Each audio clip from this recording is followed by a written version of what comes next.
Ini adalah kesan cakaran kucing ke atas motosikal kita.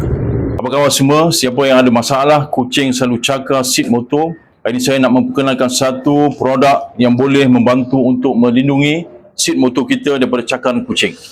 Saya memperkenalkan penutup seat motor PI31. Jadi penutup ini saiznya sederhana besar, jadi mudah untuk kita gunakan.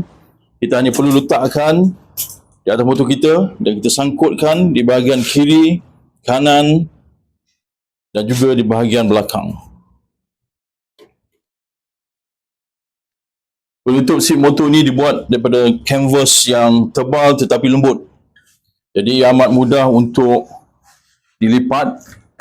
Dan bila kita dah lipat, saiznya sangat kecil.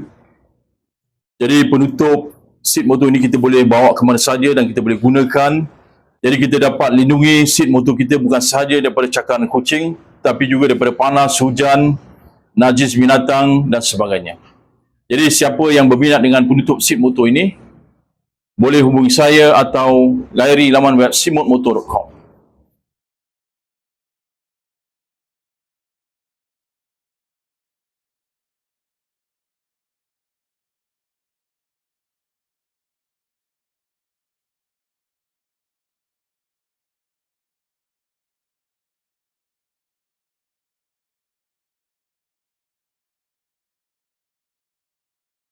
Ini antara masalah yang biasa kita hadapi, kucing suka lepak dan cakar seat motor kita.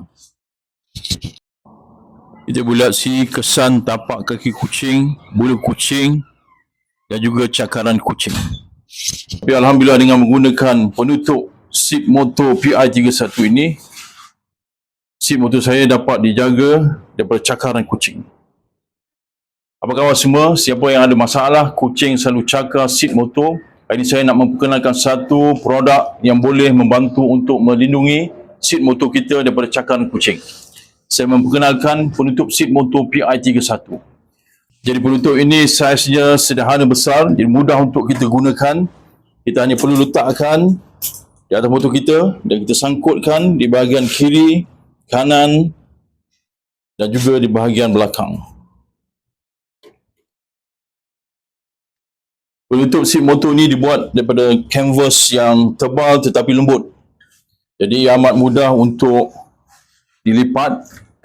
Dan bila kita dah lipat, saiznya sangat kecil. Jadi penutup seat motor ini kita boleh bawa ke mana saja dan kita boleh gunakan. Jadi kita dapat lindungi seat motor kita bukan sahaja daripada cakaran kucing, tapi juga daripada panas, hujan, najis binatang dan sebagainya. Jadi siapa yang berminat dengan penutup seat motor ini, boleh hubungi saya atau layari laman web seatmotor.com.